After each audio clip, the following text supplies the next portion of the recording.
2 मई 2011 भारतीय समय के अनुसार रात के 11 बजे 2 ब्लैक हॉक हेलीकॉप्टर्स ने अफगानिस्तान के जलालाबाद से पाकिस्तान के एबटाबाद के लिए उड़ान भरी। इसमें दुनिया के बेहतरीन 24 अमेरिकी सील कमांडो सवार थे। उस दल में एक ट्रांसलेटर, बेल्जियम शेफर्ड नस्ल का एक डॉग और उसके साथ एक डॉग हैंडलर मौजूद थे। इन दोनों हेलीकॉप्टर्स ने एक ऐसे मिशन के लिए उड़ान भरी थी जिसका इंतजार अमेरिका के साथ साथ पूरी दुनिया सालों से कर रही थी, और ये ऑपरेशन था दुनिया के सबसे खूंखार आतंकी ओसामा बिन लादेन का खात्मा। इस ऑपरेशन को अंजाम तक पहुंचाना जितना मुश्किल था, उससे कहीं ज्यादा मुश्किल और चुनौती भरा था लादेन को ढूंढना। लेकिन अमेरिका ने उसे ढूंढा भी और मारा भी। तो चलिए आज की स्टोरी में हम जानते हैं ऑपरेशन नेपच्यून स्पीयर और ओसामा बिन लादेन के खात्मे की पूरी कहानी। मित्रों, इस कहानी की शुरुआत होती है 2001 से। दरअसल 9 सितंबर 2001 को अमेरिका में एक के बाद एक 4 यात्री विमानों का अपहरण हुआ और उन्हें बम की तरह इस्तेमाल करते हुए आतंकी हमलों को अंजाम दिया गया। इस हमले में करीब 3000 लोगों की जान चली गई थी। 9/11 के नाम से कुख्यात इन हमलों का मास्टरमाइंड ओसामा बिन लादेन ही था। लादेन ने एक संदेश जारी करके इन हमलों की जिम्मेदारी ली थी। इसके बाद से ही अमेरिका ने ओसामा बिन लादेन की तलाश शुरू कर दी थी। इधर दिसंबर 2001 में अमेरिकी सेना की पकड़ से बचने के बाद लादेन तोरा बोरा की गुफाओं में छिप गया। अगले कुछ सालों तक अमेरिकी सेना ने अफगानिस्तान पाकिस्तान की सीमा पर उसकी तलाश की, जिस दौरान बिन लादेन जनता की नजरों से दूर रहा। फिर अक्टूबर 2004 में उस वर्ष अमेरिकी राष्ट्रपति चुनाव के करीब 1 हफ्ते पहले बिन लादेन एक वीडियो संदेश में सामने आया, जिसमें उसने 11 सितंबर के हमलों की जिम्मेदारी ली थी। इसके बाद उसने समय समय पर ऑडियो संदेश जारी किए, लेकिन जब उसने गाजा पट्टी में फिलिस्तीनियों की मौत का बदला लेने की धमकी दी, उस वक्त बराक ओबामा अमेरिका के राष्ट्रपति बन चुके थे। जब बराक ओबामा अमेरिका के राष्ट्रपति बने तो उन्होंने इस मामले को लेकर ज्यादा गंभीरता दिखाई। वह अमेरिकी खुफिया एजेंसी CIA से हर महीने लादेन को ढूंढने की रिपोर्ट लिया करते थे। इस बीच अमेरिकी सेना बिन लादेन की तलाश में लगी रही, जिसके बारे में अभी भी माना जा रहा था कि वह अफगानिस्तान में या अफगानिस्तान की सीमा के पास पाकिस्तान के कबायली इलाकों में छिपा हुआ है। इधर बराक ओबामा लगातार लादेन की तलाश से जुड़ी जानकारी खुफिया एजेंसियों से ले रहे थे। ओबामा ने अपनी आत्मकथा अ प्रॉमिस्ड लैंड में लिखा है कि 2009 के मई में ओबामा ने व्हाइट हाउस के चीफ ऑफ स्टाफ, CIA के निदेशक और सुरक्षा सलाहकार से मुलाकात की। इस दौरान उन्होंने साफ कर दिया कि ओसामा बिन लादेन को ढूंढने के अभियान को प्राथमिकता देनी होगी। मुझे हर 30 दिन में इसकी रिपोर्ट चाहिए। अमेरिकी राष्ट्रपति की ये कोशिश जमीन पर दिख रही थी। अमेरिकी एजेंसियां पूरी ताकत के साथ लादेन की तलाश में जुटी हुई थीं।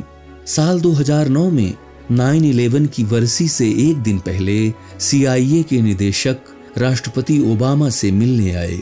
इस दौरान उन्होंने जानकारी दी कि उन्हें ओसामा बिन लादेन के बारे में कुछ सुराग मिले हैं। उन्होंने बताया कि हमारे जासूसों ने अबू अहमद अल कुवैती नाम के शख्स को ढूंढ लिया है, जो आतंकी संगठन अल-कायदा के लिए संदेशवाहक का काम करता है।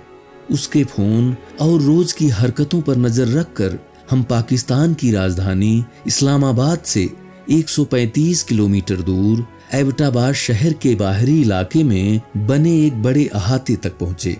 दरअसल जिस अहाते की बात CIA के निदेशक कर रहे थे, वह पाकिस्तान के एबटाबाद में मौजूद था। CIA ने एबटाबाद के उस परिसर में रहने वालों की पहचान पक्की करने के लिए गुप्त रूप से ली गई तस्वीरों और खुफिया रिपोर्टों का इस्तेमाल किया और आखिरकार सितंबर 2010 में CIA इस नतीजे पर पहुंची कि यह परिसर किसी महत्वपूर्ण व्यक्ति संभवतः बिन लादेन को छिपाने के लिए बनाया गया था। अधिकारियों ने अनुमान लगाया कि वह अपनी सबसे छोटी पत्नी और परिवार के साथ वहां रह रहा था। 3 मंजिला ये परिसर एक संकरी गंदगी से भरी सड़क के आखिरी छोर पर मौजूद था और इसे 2004 में बनाया गया था। सबसे बड़ी हैरानी की बात तो ये थी कि हवेली नुमा स्ट्रक्चर पाकिस्तान की मिलिट्री एकेडमी से महज 2 किलोमीटर ही दूर था।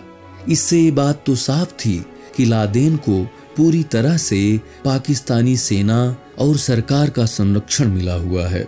बहरहाल वहां आसपास के घरों की तुलना में 8 गुना बड़े प्लॉट पर मौजूद यह परिसर 12 से 18 फीट कंक्रीट की दीवार से घिरा हुआ था, जिसके ऊपर कांटेदार तार लगे थे। इसमें 2 सुरक्षा द्वार थे। इस परिसर में इंटरनेट या लैंडलाइन फोन की सेवा नहीं थी।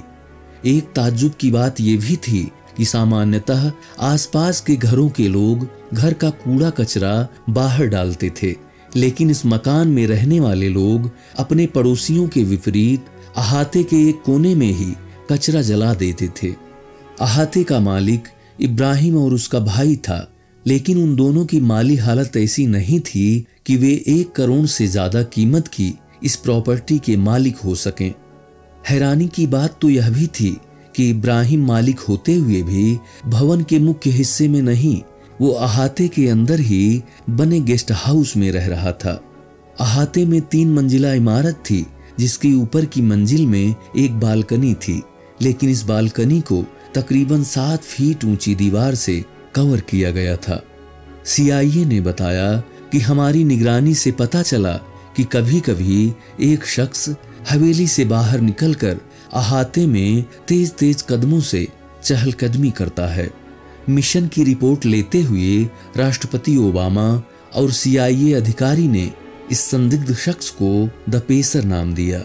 जासूसों का मानना था कि the pacer Osama bin Laden हो सकता है। CIA अधिकारियों को द पेसर के लादेन होने का शक इसलिए और मजबूत हुआ क्योंकि उस घर में न इंटरनेट था, न लैंडलाइन और न कोई इलेक्ट्रॉनिक डिवाइस। इतने बड़े मकान में बिना किसी इलेक्ट्रॉनिक डिवाइस के कोई आम आदमी रह रहा हो, यह बात कुछ अलग दिख रही थी। बालकनी के सामने दीवार, कूड़ा जलाना और बिना इलेक्ट्रॉनिक डिवाइस के रहना, इन सब से अमेरिकी अधिकारियों का शक पुख्ता हो गया कि यहाँ रहने वाला शख्स लादेन ही है। सारी जानकारी इकट्ठा करने और कंफर्म करने के बाद राष्ट्रपति ने 29 अप्रैल 2011 को एबटाबाद में घुसकर लादेन को मारने की अनुमति दी और फिर शुरू हुआ operation Neptune spear. Barack Obama को डर था कि अगर पाकिस्तानी सरकार को इस ऑपरेशन में शामिल किया तो शायद यह खबर लादेन तक पहुंच सकती है, इसलिए लादेन को मारने के मिशन को खुफिया रखा गया।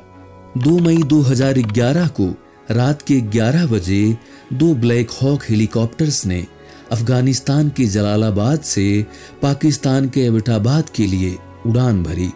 इनमें दुनिया के बेहतरीन 24 अमेरिकी सील कमांडो सवार थे। उस दल में एक ट्रांसलेटर, बुलेट प्रूफ जैकेट पहने बेल्जियम शेफर्ड नस्ल का डॉग कैरो और उसके साथ एक डॉग हैंडलर मौजूद थे। कुत्ते को भागने की कोशिश करने वाले किसी भी व्यक्ति को ट्रैक करने और पाकिस्तानी सुरक्षा बलों के करीब आने पर कमांडोज को सचेत करने का काम सौंपा गया था।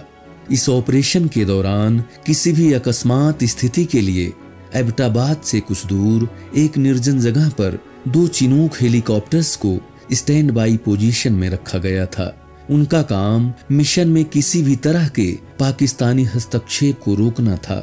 वहीं दूसरा चिनूक, जिनमें 25 सील कमांडो और थे, उन्हें अफगानिस्तान में सीमा पार तैनात किया गया था।